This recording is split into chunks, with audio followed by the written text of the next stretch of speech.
Thank you for listening to the Luminous Recovery Yoga Podcast, hosted by Kari. The views and opinions expressed here are strictly those of the person who gave them. Take what you like and leave the rest. These views and opinions do not represent any specific 12-step program, only my experience, strength, and hope in recovering from the dis-ease of addiction and codependency. If you'd like to learn more, please visit my website at www.luminousrecoveryyoga.com. To our own body and the way that we move our body on the mat, but also in the world. So how do these principles apply to me? How does this actually apply to my body and how I'm interacting with the world around me? So that's what I love about this space, the Luminous Recovery Yoga Podcast. It's an opportunity to exercise our intellect, but also to move our body and to see how those two things connect. And really, there are no two things, right? There isn't a mind and a body. It's just me. It's just you. We have this Western interpretation where I am a mind and I am a body, but really one cannot exist without the other. There is no mind body. There is just you. And so, it's an interesting idea, dualism, but also I am a whole, complete being, and it takes a body to have a mind and vice versa. One thing that I would like to say before we get going is that if you enjoy this podcast, if this material, this content is something that helps you, you enjoy, I would ask you to do two things. One, share it. It would just mean the world to me if you could tell somebody about it. If you know somebody else in recovery, or you know somebody else who loves yoga, or a combination of the two, it would really help me and maybe someone else if you could share this. You can share the whole show, you can share the episode. There's generally a little button where you just have to use your finger to hit that button and share it. Share it on social media, share it with a friend, share it with your sponsor, your sponsee, anybody who you might think would benefit from this type of content and this type of material. Having a yoga practice, having, just something to think about. It would really help me and the show if you would share it. The second thing that you can do is you can leave a comment. When you leave a comment on Apple Podcasts, you're basically telling Apple that this podcast is worthwhile. So by you leaving a comment and not just hitting the stars on there, you can hit like 1, 2, 3, 4, 5 stars. That is helpful, but what really helps is if you leave a few words. If you let the internet know that this is a worthwhile piece of content, that if they're stumbling through Apple Podcasts, they can listen to this and it's something that you have enjoyed and you're letting them know. So it truly helps a content creator when you take just a couple of seconds to write some words about how this is helping you or what this podcast means for you. You could do the same thing on YouTube. It really helps to get into the algorithm when you leave a comment. That's one of the greatest things that you could do to help me. So if you could leave a comment and share this, it is just something that would truly help me and maybe it would help somebody else. So I really thank you for taking the time to listen and to help me and this podcast grow. So with that being said, let's move into the episode. This week, we are in a continuation of a series, and this will be the last of a 3-part series. We've been going through the Serenity prayer. If you've been listening to the podcast, part 1, let's just say the Serenity prayer. Grant me the serenity to accept the things I cannot change. So that's part 1, accept the things I cannot change. Courage to change the things I can. That's part 2. And now we're coming into part 3. Wisdom to know the difference. Accept the things I cannot change. Courage to change the things I can. Wisdom to know the difference. So how does this apply? How do we put this all together? How do we take this Serenity prayer that we've broken into 3 parts and now put it all together? So first, when I accept the things I cannot change, I become aware of what's happening to me. Acceptance is really the first key step to becoming aware. When I can accept what's happening in my reality, I become aware. And in that awareness, like in the sense of accept the things I cannot change, I become aware of what's happening, and courage to change the things I can gives me the power. When I have the courage to change the things I can accept what's happening and notice in this situation what is not mine and what is mine. What can I not change and what can I change? Accept the things I cannot change, courage to change the things I can. And then we get into this final part, wisdom to know the difference. And I really love this last part. Wisdom to know the difference is a word that comes to mind for me. When I first got into recovery, people would use this word and it just confused the shit out of me. And the word is discernment. The wisdom to know the difference is the wisdom to be discerning. And discernment is something that happens over the course of time. When we are first honing ourselves as a tool, right? Like when we're trying to sharpen ourselves, whether that's through recovery or therapy, or, you know, if we start working out or doing yoga or any of those activities where we want to hone ourselves, where we want to sharpen our body, our mind, and become a little bit more clear in the world.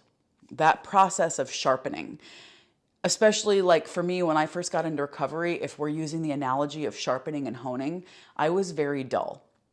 I'm not saying like my personality was dull, but my skills were dull. I reacted to everything.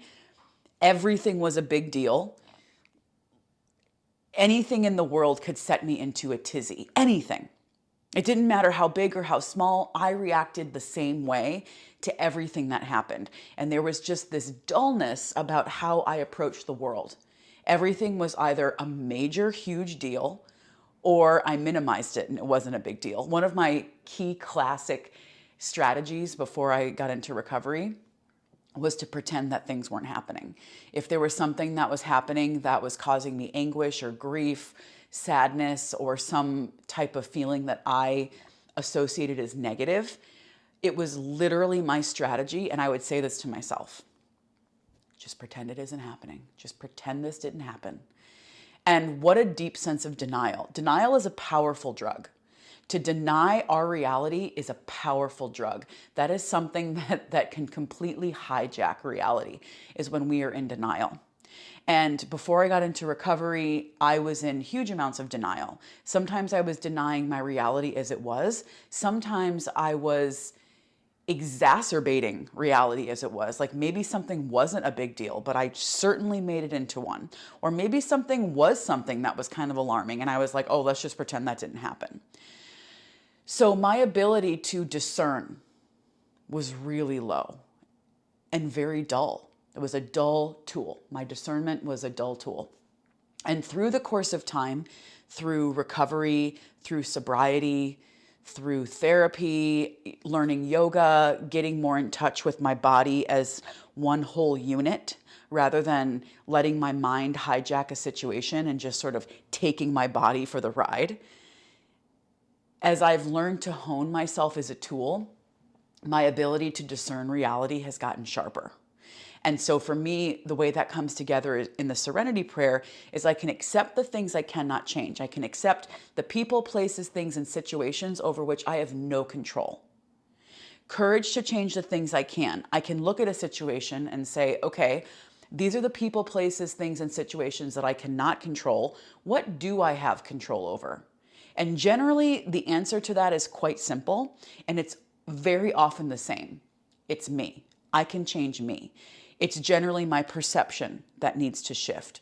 Or maybe it's me physically removing myself from a situation. Or maybe it's me recognizing, oh, this has nothing to do with me. This is not my responsibility. And then having the courage to act on that. It really does take courage to change. Doing the same thing over and over again, expecting different results, is, as we commonly know, the definition of insanity. And sometimes when you're in that cycle of insanity, getting yourself out of it is really hard and very challenging. And so the courage to make a change can be very scary, because oftentimes when we change, we don't know what the outcome is going to be. That saying, I think I said this in the last episode, like the devil you know and the devil you don't. And sometimes the devil we don't know is scarier than the devil we do know. So if I know that if I continually act in this way, then at least I know what I'm going to get. So it really does take courage to change. And then this final part of the Serenity Prayer, the wisdom to know the difference. And that is where discernment comes into place. Being able to know the difference between what is mine and what is not mine. What can I not change in a situation, and what can I change in a situation? And that discernment, that wisdom, that takes time, that takes honing, that takes sharpening. I did not walk into day one of recovery, day one of therapy, day one of yoga, day one of whatever, knowing the difference. You know, when I first started yoga, it was really hard for me to discern if I, you know, like let's say the teacher was teaching something that was completely out of my physical capability, you know, like arm balances or, you know, even doing, you know, like honestly, one of the hardest freaking poses is high crescent lunge. It's keeping your back heel lifted, your knee bent, and your arms over your head. Or let's even back it up. Keeping my arms raised over my head was one of the hardest things when I first started in yoga. And, you know, sometimes I was in a class that was actually just the skill level was way too hard for me. Like maybe I needed more of a beginner's course, but I was in an advanced level class or something, right? But I didn't have the wisdom to know the difference, that that's just where I was, and it didn't make me a bad person. If something became hard in a yoga class, it wasn't like, oh, this class is just not for my skill level. It was, oh, I'm bad. I'm this, I'm that, I'm out of shape. I should be this way. I should be different. If only I, you know, was at a different point in my life. Like there was just always this sense of blaming myself rather than having that discernment to say, oh, this just isn't my skill level today. And I didn't have that wisdom to know the difference. I didn't have the wisdom to know the difference between, you know, is it me and is it just not my skill level, right? Or maybe the teacher was new and they were offering instructions that didn't quite make sense. But rather than recognizing that, it would mean to me that I was dumb or that I was stupid or that I just didn't know enough. And so there was just this sense of turning everything into it being about me, even though none of it was about me and all of it was about me, right? And that sounds confusing, but that to me is where the wisdom to know the difference comes in, where what is mine, what is other people's, and what do I actually need to do in this situation? If I'm using the yoga pose as an example, what I actually could do in a situation is just put my knee on the floor. Or maybe I could find a wisdom posture. A wisdom posture is that pose that allows me to come back to my breath. Maybe it's child's pose. But at the time, when I was new at yoga, I really believed that putting my back knee on the floor or taking a break meant something about me. Not meant something about me in the sense of like, oh, it means I just need to take a break. No, it means that I'm weak, or it means that I'm not trying hard enough, or it means that I'm stupid or I'm dumb, or like I could come up with any insult that I could have put on myself because I just needed to rest. And I do that still sometimes. You know, really, it's like there are days where I feel like the world is ending, where I'm like, I don't know how I could possibly go even one more day. And the reality is, I just need a nap. And that is the wisdom to know the difference. The difference between, is the world crumbling around me right now, or am I having a halt moment? HALT stands for hungry, angry, lonely, tired. There's a whole episode on HALT earlier in episodes archive. It's an excellent episode if you've never heard of HALT. HALT is an acronym, but it also means stop. It means just stop. If you are having a moment where you feel like the world is ending and a meltdown is inevitable, it's very possible that you are hungry, angry, lonely, tired, or, you know, name any other human affliction that could just dysregulate our nervous system. You know, those to me are moments where my nervous system is dysregulated, and having the wisdom to know the difference is this a crisis or am I creating a crisis? Because one of these very human activities is a little bit off right now and I need to do some self-care.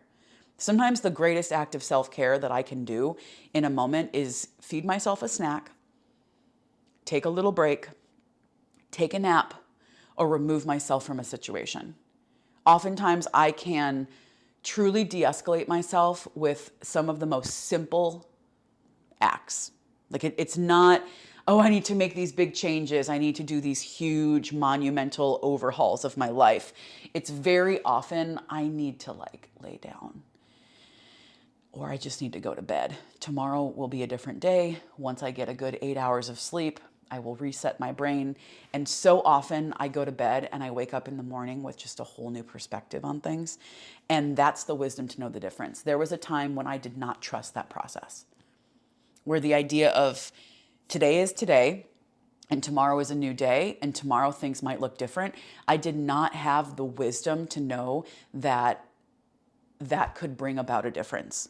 So the wisdom to know the difference is really about discernment.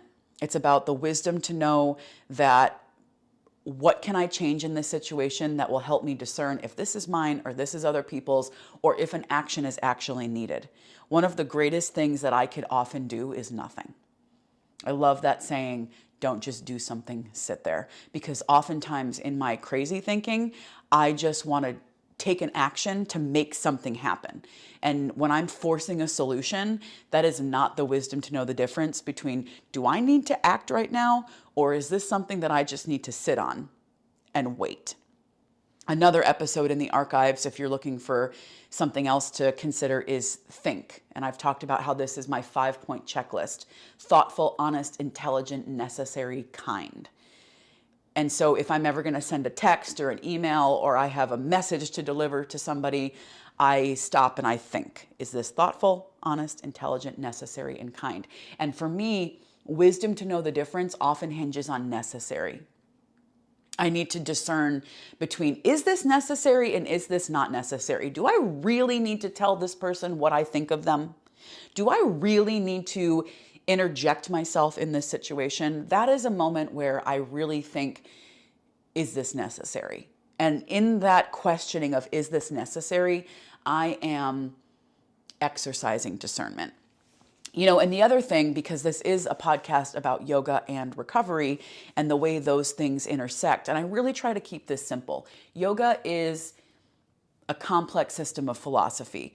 You know, very oftentimes people like to talk about the Yoga Sutras as though the Yoga Sutras are the Yoga Bible. There are so many different books and philosophies about yoga. The Yoga Sutras are simply one. And it's a powerful one. It's a good one. It's one of the first books ever created that systematized yoga. But it is not the only book. And I only say that because I'm going to read from the Yoga Sutras. But I just want to be clear that there are many systems of yoga. There are many philosophies, many books that came before the Yoga Sutras that the Yoga Sutras actually borrowed other philosophies from.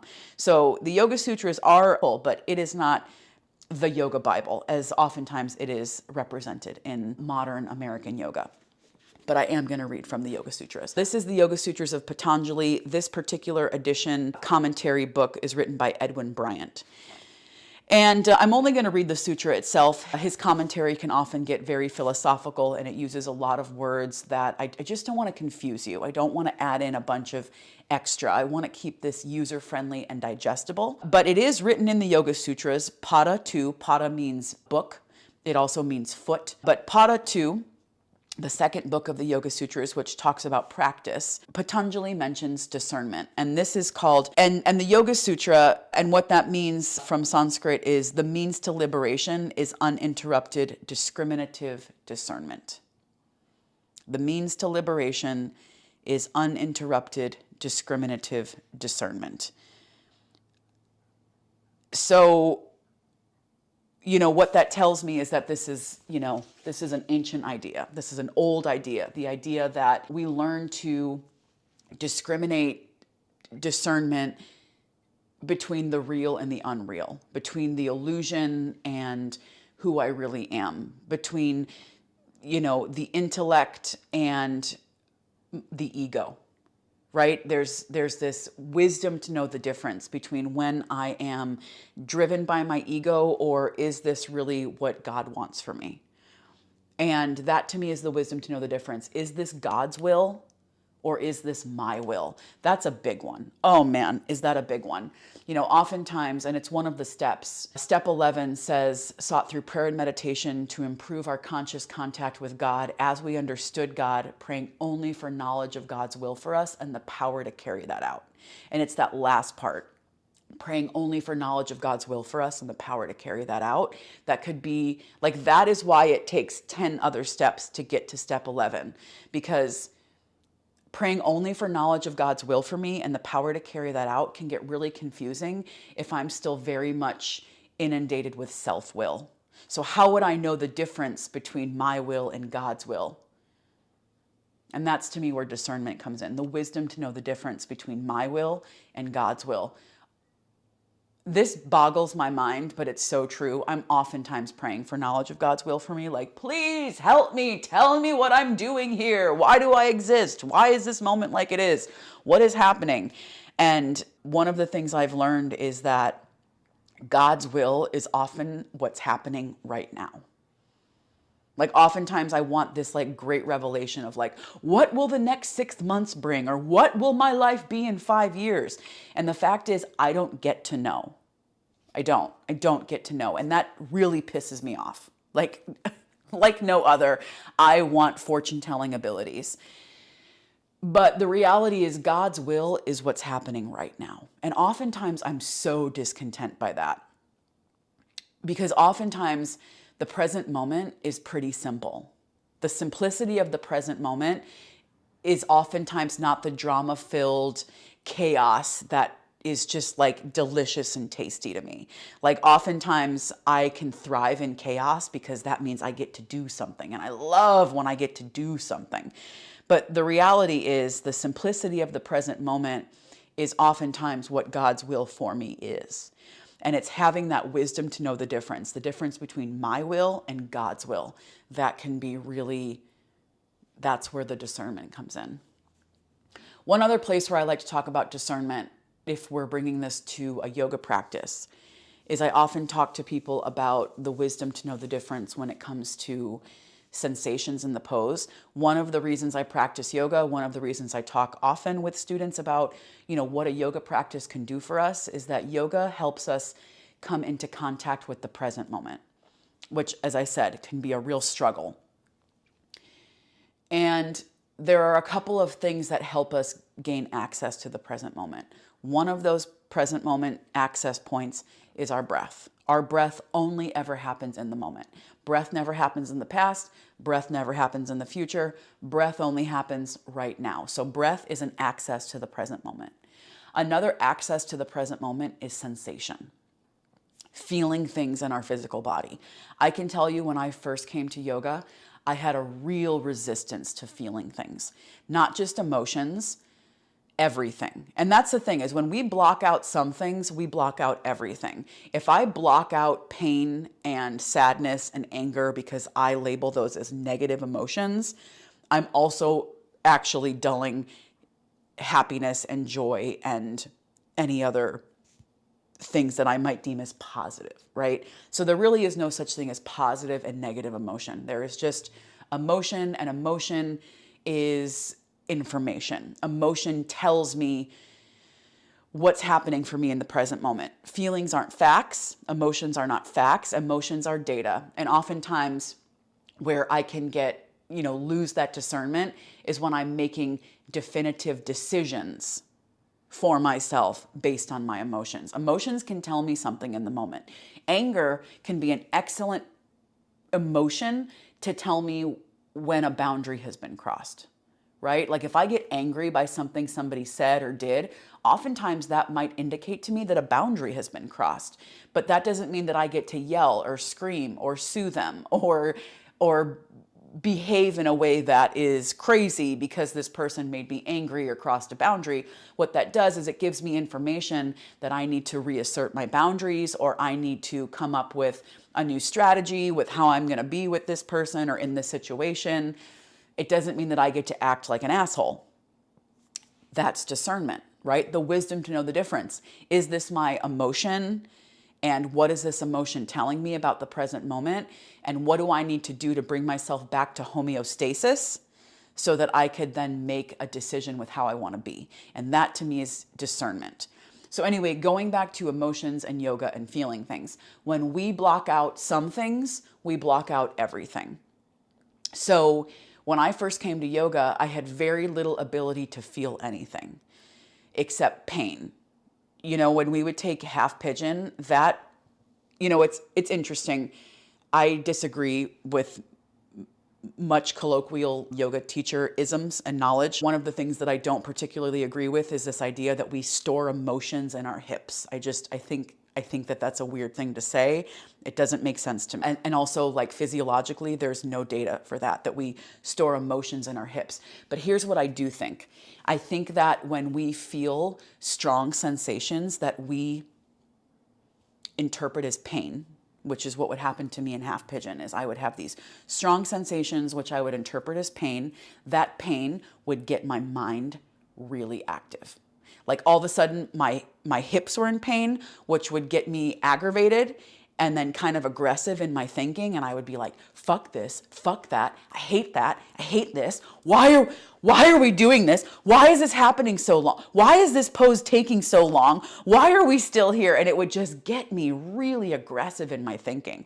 So I think that it's really more likely that when we feel strong sensations in our body, it could get our minds active. So it's not that we store emotions in our hips, because I could tell you another thing that could take me through the roof is if I have to hold my arms over my head for too long.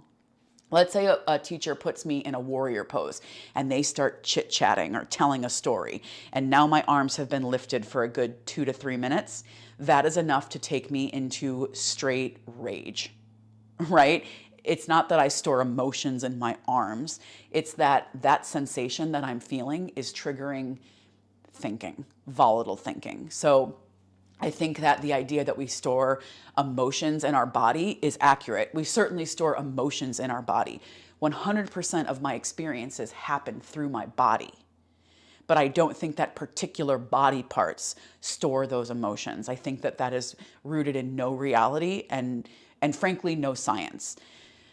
And so, you know, when I'm in a pose that is bringing up really strong physical sensations, oftentimes that gets my mind spinning. Or let's say I came to the class in pain and something that is happening in the class is exerting or intensity on that pain. That's generally enough to get my mind thinking. So where was I going with this with discernment? One of the things that I often say to students is when we're getting into a practice, we are learning to discern the difference between the pain that helps and the pain that hurts. And I don't even really like to use the word pain in that way, but it kind of just colloquially makes sense. So for instance, you know the difference between when there's a shooting electrical sensation in your joints and when there's a deep stretch in the belly of the muscle that's like, ooh, that hurts, but it feels good. You know that sensation of something being stretched out and it hurts, but it feels good? Like you know that it's being stretched, but that it's a good thing? You know that feeling? Compared to the difference of like, oh my gosh, my knees are on fire, or there's like electricity being shot into my joints. That is pain that is going to hurt you, right? So, and I feel like the same thing could happen with emotions. Like, you know, for instance, going through a breakup can be really, really fucking painful, like deeply painful. Like I think one of the worst hurts on the planet could be a breakup, or losing a friend, or losing somebody that you loved that is either doesn't want to be friends with you or something else happens, right? Like God forbid, you know, death and all of the things that happen that can create excruciating pain. But, you know, one of the things about a breakup is that sometimes that breakup is necessary.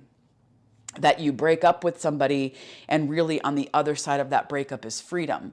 But it's getting through that excruciating pain that could take a while before you actually get to the other side of freedom.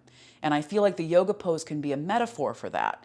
Like we feel things in our body that could really be excruciating in the moment, but we know that it's the kind of pain that liberation lives on the other side. That if I continue to stretch out these really, really tight hips, I might be able to do other things someday that give me more mobility, more access, more freedom to my body. So, when I first started practicing yoga, I was so stiff and so tight in so many areas of my body. And over the course of time, slowly opening up those areas of my body, things started to shift. And a major freedom did come eventually, but at the time, it was excruciatingly painful. And what it did to my mind in those moments could be really brutal.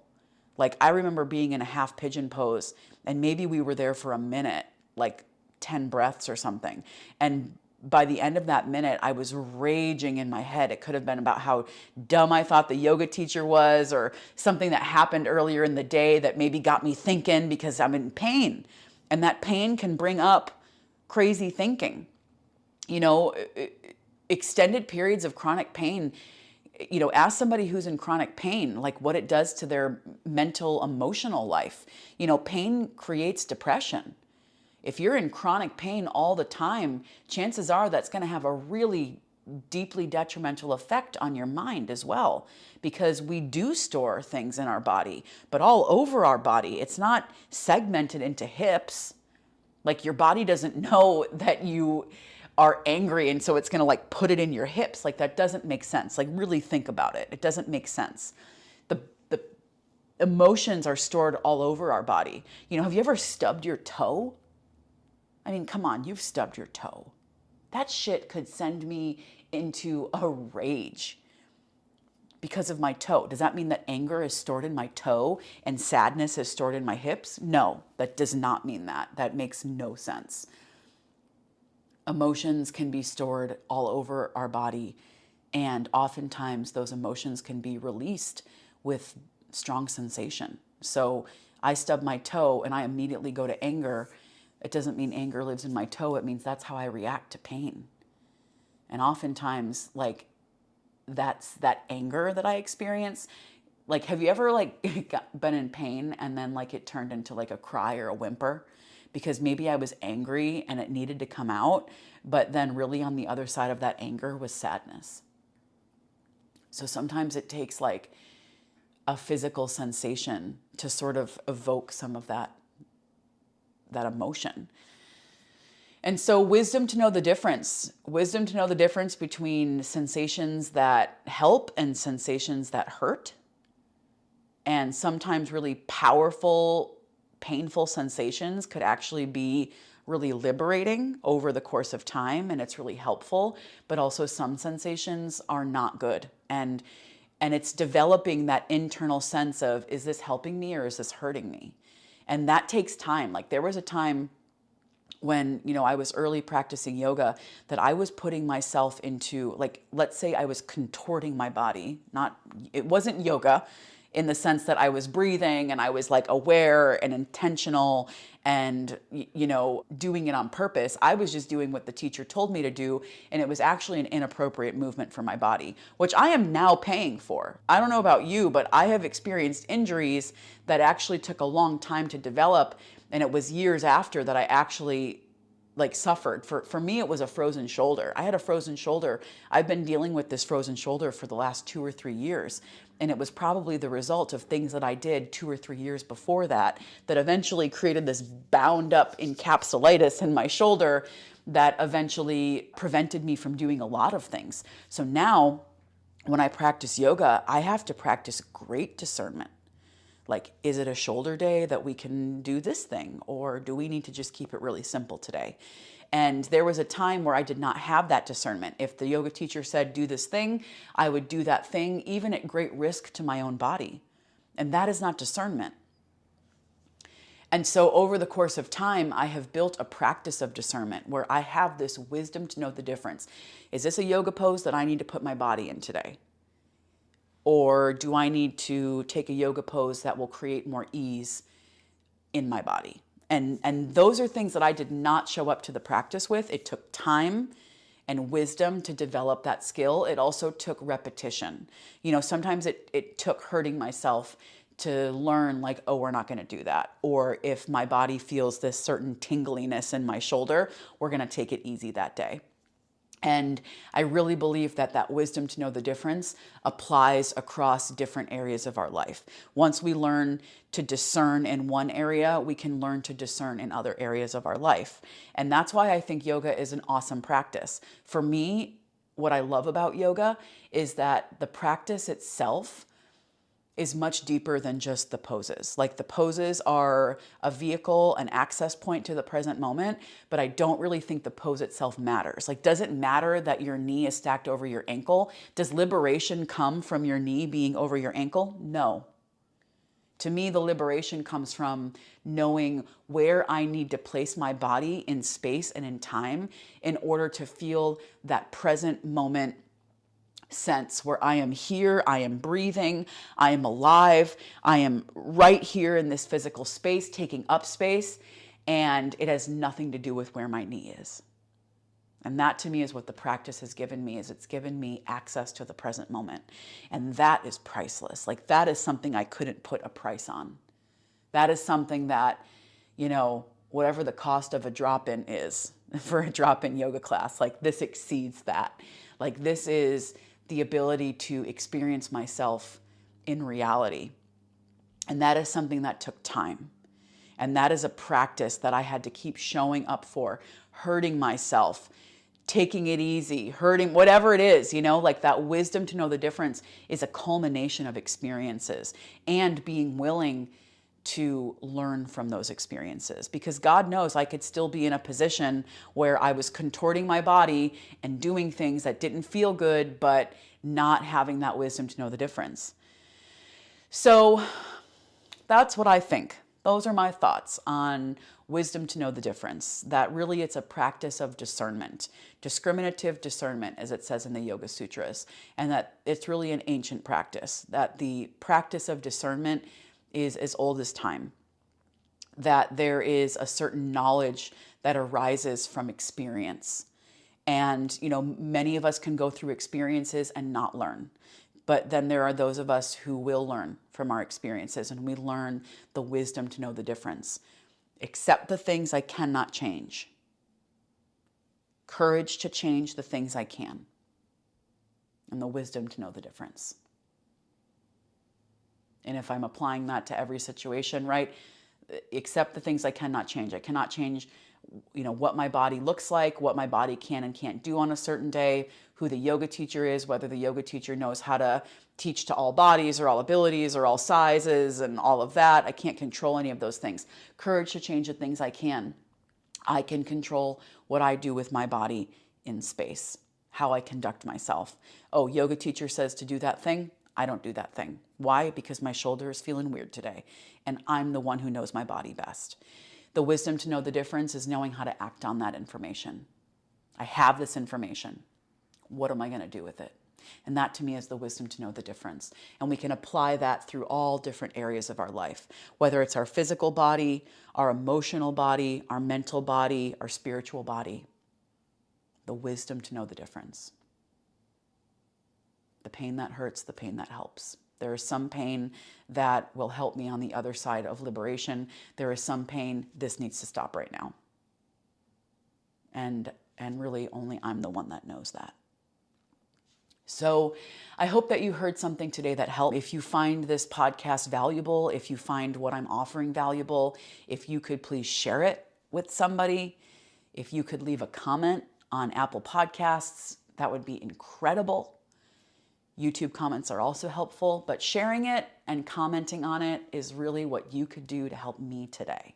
If you want to give Kari a little gift today, share it or comment on it. 5-star reviews, please. Love that. Anyway, really appreciate you listening. I really hope that you got something out of this. Let me know what you think in the comments. If you like having a series where I break something down over the course of time, this was my first 3-part series, the Serenity Prayer. Accept the things I cannot change. That was a few episodes ago. Courage to change the things I can. Again, a few episodes ago. And then this one is the wisdom to know the difference. And again, that's the Serenity Prayer. So I really hope that you heard something that helps. Now, with that being said, let's take it to the mat.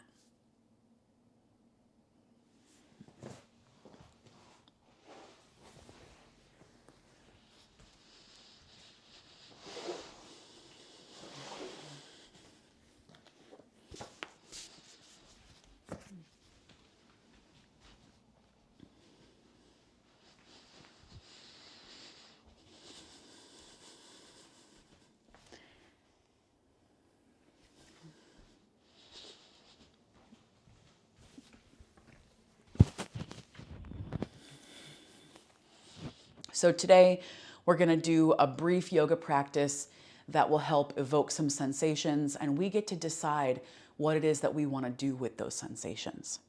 So let's begin simply with an easy seat. Cross your knees, place one foot in front of the other, put your hands on your knees, and start by taking a few shoulder lifts. Lift your shoulders up and then drop your shoulders down, and make that a little bit dramatic. Lift your shoulders up to your ears, build up some tension, and then drop that tension. So lift the shoulders up and drop the shoulders down. Take a few more of those.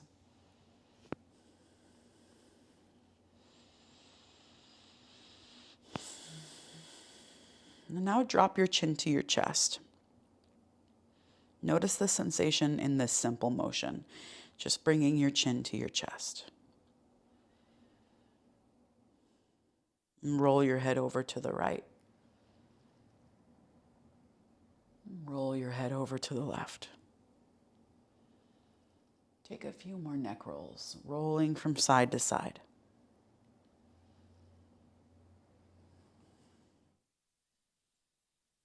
Wisdom to know the difference between the pain that hurts, the pain that helps, not just the pain, but the sensation.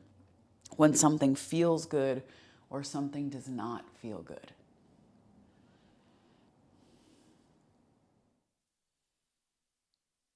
It's not just pain, it's all sensation.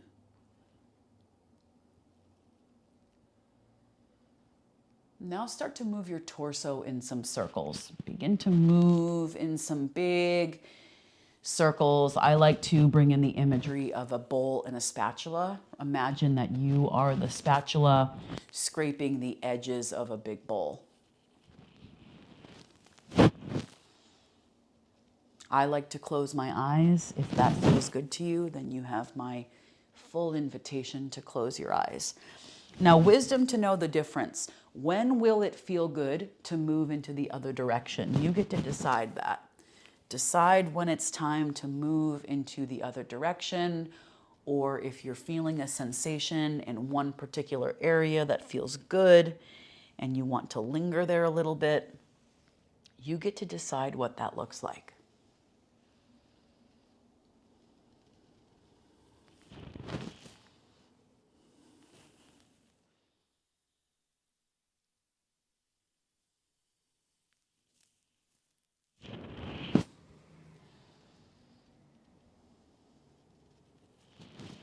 And then slowly come up to a neutral seat.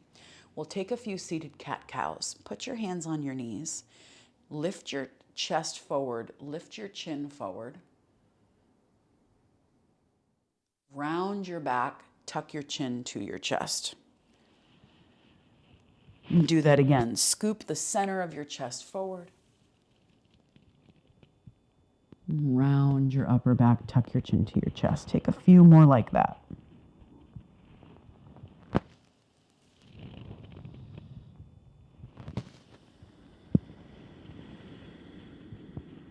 Move with your breath.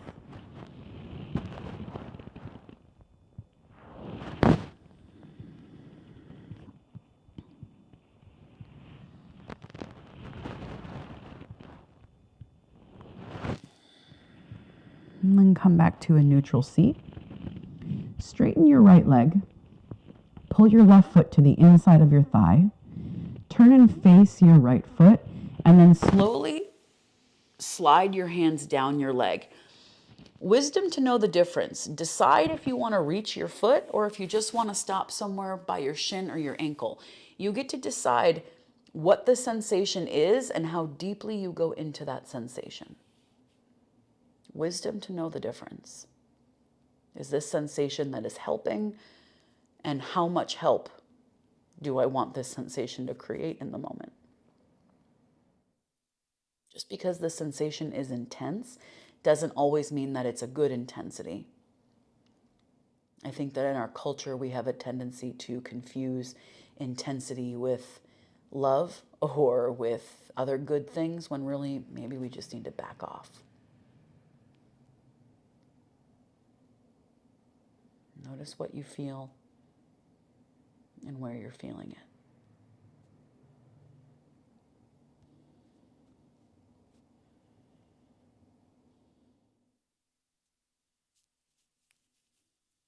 Take a breath in and out. And slowly sit up. We'll take the other side, straighten your left leg, and pull your right foot in. Turn and face your left foot, and then slide your hands down your leg, and you get to decide where you stop. Maybe you stop right around your calf, or maybe you go a little bit further and reach for the foot.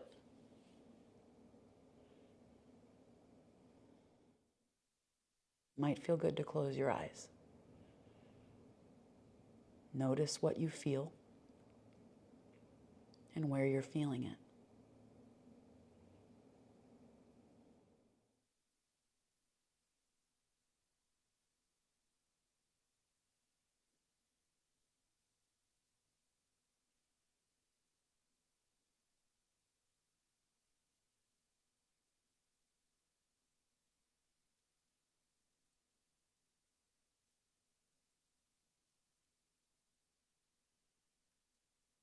And slowly come back up. We'll take a pose called Fire Logs pose. Try this. Put your left shin in front of you. Reach for your right ankle and stack it on top of your left knee. Now for you, it might look something like this. Your knee might be high up, and that is okay. It doesn't have to be stacked like mine. I have more open hips because I've been practicing for a while, and so I'm able to stack my knees like this, like fire logs. If your leg is up here, that's okay. Now, notice how this feels in your body. And ask yourself, do I need a little more or do I need a little less? If you need a little less, try putting your fingertips behind you and leaning away from the pose. If you want a little bit more, try putting your fingertips in front of you and leaning into the pose. And this is a moment where we get to have the wisdom to know the difference. Do I need more sensation or do I need less sensation? Notice what you feel and where you're feeling it.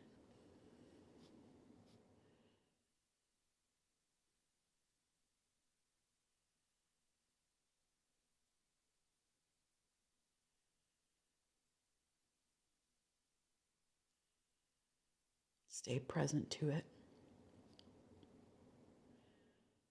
and breathe.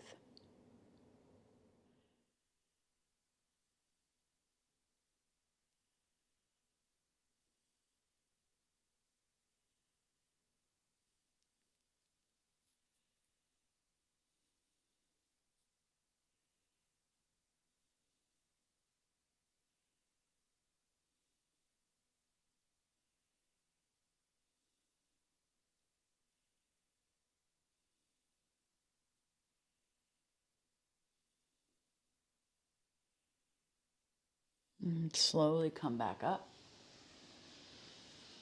And we'll take the other side. This time, straighten your legs and pull your right shin in front of you. Stack your left ankle on top of your right knee. Now again, there might be a big gap there, or you might be able to stack your shins. Doesn't say anything about you. Do you need less sensation? Then lean away. If you want a little more sensation, then lean in. You could even just slightly lean your chest forward. Notice what feels good to you. And give yourself permission to do that thing. You don't have to put yourself into a pose that you're not ready for. And that is a metaphor for life. That's why I love this practice. It's a metaphor for living.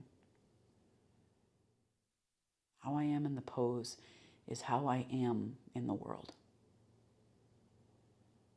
And that means something to me.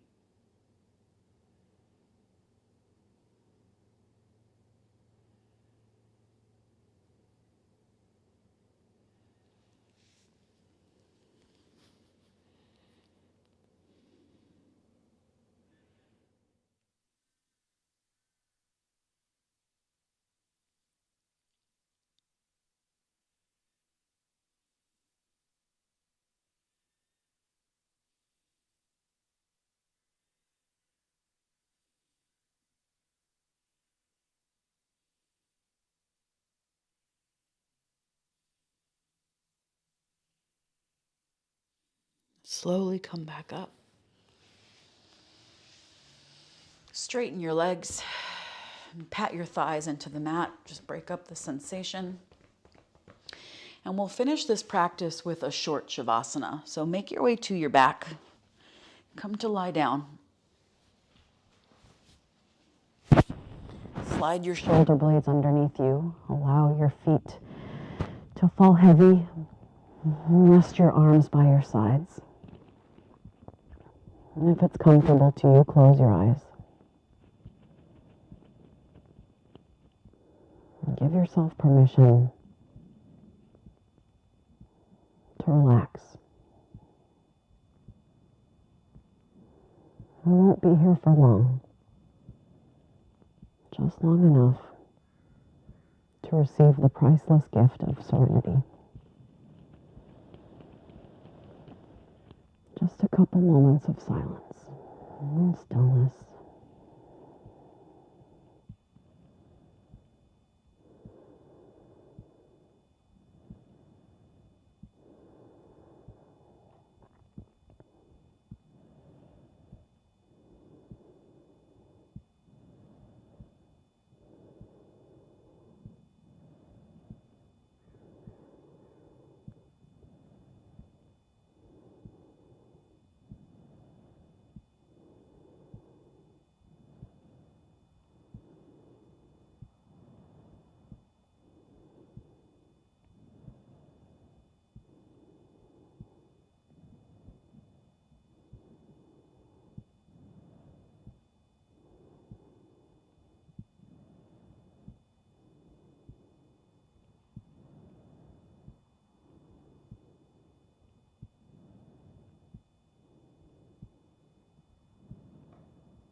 Take a long, full, deep breath in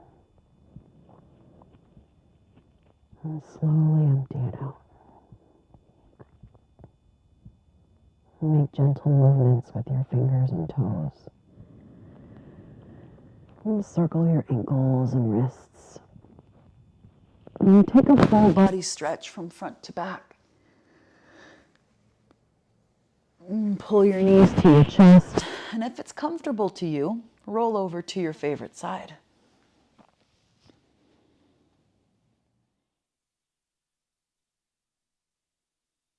And then make your gentle way up to a seat.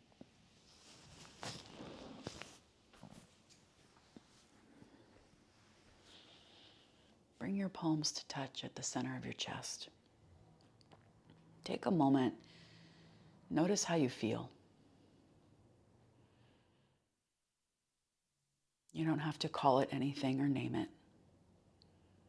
Just notice. Bring your palms to touch. Bring your thumbs to touch at the center of your forehead. Bow your head forward. In honor of you and me and this practice we share, I bow to you and say namaste. Thank you so much for joining me for this episode of the Luminous Recovery Yoga Podcast. I hope you heard something today that helps, and I look forward to seeing you next time. Take care.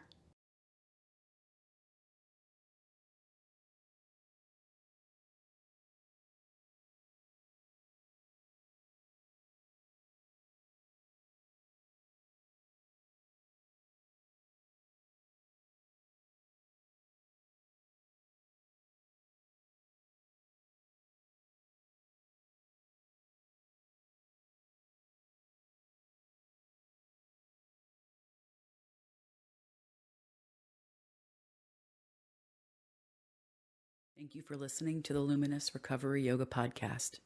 If you'd like to support the show, please consider joining my Patreon or leaving a comment and review if you're listening on Apple Podcasts or YouTube.